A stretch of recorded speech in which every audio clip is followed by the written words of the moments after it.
ಎಲ್ರಿಗೂ ನಮಸ್ಕಾರ. ಮೊದಲನೇದಾಗಿ ಇಷ್ಟು ಪ್ರೀತಿಯಿಂದ ಇಲ್ಲಿ ನಮ್ಮ ಮುಹೂರ್ತಕ್ಕೆ ಬಂದಿರೋದಕ್ಕೆ ಎಲ್ರಿಗೂ ತುಂಬ ಹೃದಯದ ಧನ್ಯವಾದಗಳು.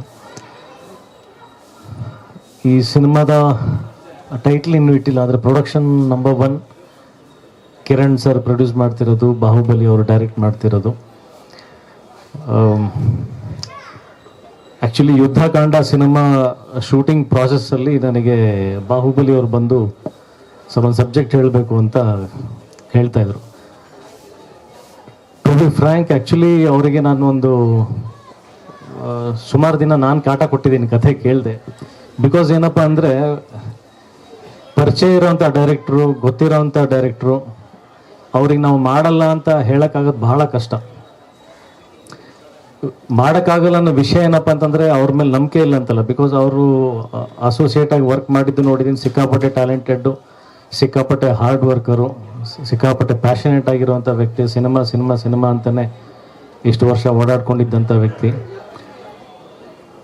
ನಾವು ಒಂದು ಸಿನಿಮಾ ಮಾಡಬೇಕಾದ್ರೆ ಆ ಸಿನಿಮಾ ಯಾವಾಗ ಮುಗಿಯುತ್ತೆ, ಯಾವಾಗ ರಿಲೀಸಿಗೆ ಹೋಗುತ್ತೆ, ಅದಕ್ಕೆ ಎಷ್ಟು ಟೈಮ್ ತೊಗೊಳುತ್ತೆ ಗೊತ್ತಿರಲ್ಲ. ಹಾಗಾಗಿ ಒಬ್ಬ ಡೈರೆಕ್ಟ್ರಿಗೆ ನಾವು ಕಥೆ ಹೇಳಿ ಅವರು ಒಂದು ನಿರ್ಮಾಪಕರನ್ನ ಹುಡ್ಕೊಂಡು ಬಂದಿರ್ತಾರೆ. ಆ ಪ್ರಾಸೆಸ್ ಇದೆಯಲ್ಲ, ಸಿಕ್ಕಾಪಟ್ಟೆ ಕಷ್ಟವಾದಂಥ ವಿಚಾರ ಅದು. ಆ್ಯಸ್ ಎ ಹೀರೋ ನಮಗೂ ಸಾಕಷ್ಟು ಇನ್ಸೆಕ್ಯೂರಿಟಿಗಳು ಇರ್ತವೆ. ತುಂಬ ಪ್ಯಾಷನೇಟ್ ಆಗಿರೋ ಡೈರೆಕ್ಟ್ರು ಅವ್ರ ಕಥೆ ನಮಗೆ ಇಷ್ಟ ಆಗಿಬಿಟ್ರೆ ಒಂದು ವೇಳೆ ಅದಕ್ಕೆ ಸೂಕ್ತವಾದಂಥ ನಿರ್ಮಾಪಕರು ಇಲ್ಲದೆ ಇದ್ದಾಗ ಅದನ್ನು ಅವ್ರಿಗೆ ಹೆಂಗೆ ತಿಳಿಸಿ ಹೇಳೋದು? ಬಿಕಾಸ್ ಒಂದು ಮಗು ಥರ ಇರ್ತಾರೆ ಯಾವಾಗಲೂ ಡೈರೆಕ್ಟ್ರುಗಳು. ಅವರಿಗೆ ಪ್ರಾಕ್ಟಿಕಾಲಿಟೀಸ್ ಗೊತ್ತಿರಲ್ಲ. ಸಿನಿಮಾ ಪ್ರೊಡಕ್ಷನ್ ಹೇಗಾಗುತ್ತೆ, ಪ್ರೊಡಕ್ಷನ್ ಆದಮೇಲೆ ಬರುವಂಥ ರಿಸ್ಕ್ಗಳೇನು, ಅದನ್ನು ನಿಭಾಯಿಸೋದಕ್ಕೆ ಫೈನಲಿ ಒಂದು ದೊಡ್ಡ ಬಲವಾದ ಸ್ತಂಭ ನಿರ್ಮಾಪಕನೇ ನಿಲ್ಬೇಕಾಗಿರೋದು, ಬೇರೆ ಯಾರೂ ಅಲ್ಲ. ಅದನ್ನೆಲ್ಲ ತಿಳಿಸಿ ಹೇಳಿ ನಾವು ಅವ್ರಿಗೆಲ್ಲೋ ಒಂದು ಕಡೆ ನಾವು ಅವ್ರಿಗೆ ಬೇಜಾರು ಮಾಡಬಾರ್ದು ಅನ್ನೋದು ಒಂದೇ ಒಂದು ಉದ್ದೇಶದಿಂದ ನಾವೇನು ಮಾಡಿರ್ತೀವಿ. ಅದು ಭಾಳ ಒಂದು ಇರುಸು ಮನಸ್ಸಿರುತ್ತೆ. ಕಥೆ ಕೇಳಿದ್ರೇ ಒಂದು ಅರ್ಧ ಕಮಿಟ್ಮೆಂಟ್ ಆಗ್ಬಿಡುತ್ತೆ. ಯಾಕಂದರೆ ನಾವು ಕೂಡ ಹಸುವಿಂದ ಇರುವಂಥ ಕಲಾವಿದರು. ನಾವು ಆ್ಯಕ್ಚುಲಿ ಭಿಕ್ಷಕರು.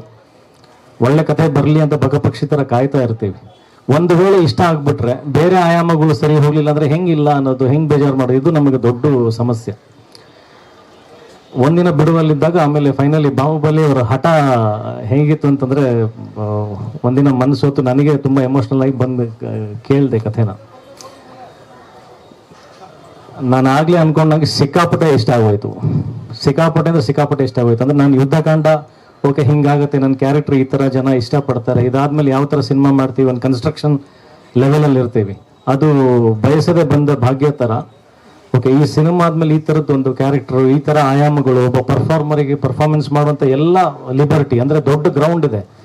ಏನು ಬೇಕಾದ್ರೂ ಎಲ್ಲಿ ಬೇಕಾದರೂ ಕುಣ್ಕೊಂಡು ಆಟ ಆಡ್ಕೊಂಡು ನಾವು ಪರ್ಫಾರ್ಮೆನ್ಸ್ ಮಾಡ್ಬೋದು. ಬಟ್ ಲಾಸ್ಟ್ ಫೈನಲ್ ಪ್ರಶ್ನೆ ಬಂದಿದ್ದು, ಈ ಥರ ಗೆಟಪ್ಗಳು ಇವರೆಲ್ಲ ಹೇಳಿದ್ರು 5 hours ಕೂತ್ಕೊಂಡು ನಾನು ಪೇಷನ್ಸಿಂದ ಕೂತ್ಕೋಬೇಕು, ಎ ಸಿಯಲ್ಲಿ ಕೂತ್ಕೋಬೇಕು. ನಾನು ಒಬ್ಬ ನಿರ್ಮಾಪಕನಾಗಿರೋದ್ರಿಂದ ನನಗೆ ಗೊತ್ತಿದೆ ಅದು ಎಷ್ಟು ಟೈಮ್ ತೊಗೊಳುತ್ತೆ, ಆ ಟೈಮ್ ತೊಗೊಂಡಾಗ ಅದಕ್ಕೆ ಎಷ್ಟು ದುಡ್ಡು ಬೇಕಾಗುತ್ತೆ ಅಂತ. ಸೊ ನನ್ನ ಪ್ರಶ್ನೆ ಇದೆ, ಬಾಹುಬಲಿ ಇದು ತುಂಬ ದೊಡ್ಡ ಸಿನಿಮಾ, ನಾನು ಇಲ್ಲಿವರೆಗೂ ಮಾಡಿರೋದಕ್ಕಿಂತ ತುಂಬ ದೊಡ್ಡ ಸಿನಿಮಾ. ನಿರ್ಮಾಪಕರು, ಸೊ ಅದ್ರ ಬಗ್ಗೆ ತಲೆ ಕೆಡ್ಸ್ಕೋಬೇಡಿ ಸರ್. ನಿಮ್ಮ ಹತ್ರ ಬರ್ತಾ ಇದ್ದೀವಿ ಅಂದರೆ ಅದಕ್ಕೆ ಎಲ್ಲನೂ ನಾವು ಕೂಡ ತಿಳ್ಕೊಂಡು ಸರಿಯಾದ ವ್ಯವಸ್ಥೆಗಳೇ ಮಾಡ್ಕೊಂಡು ಬಂದಿದ್ದೀವಿ ಅಂತ ಅವಾಗ ಕಿರಣ್ ಸರ್ನ ಪರಿಚಯ ಮಾಡಿಸಿತ್ತು.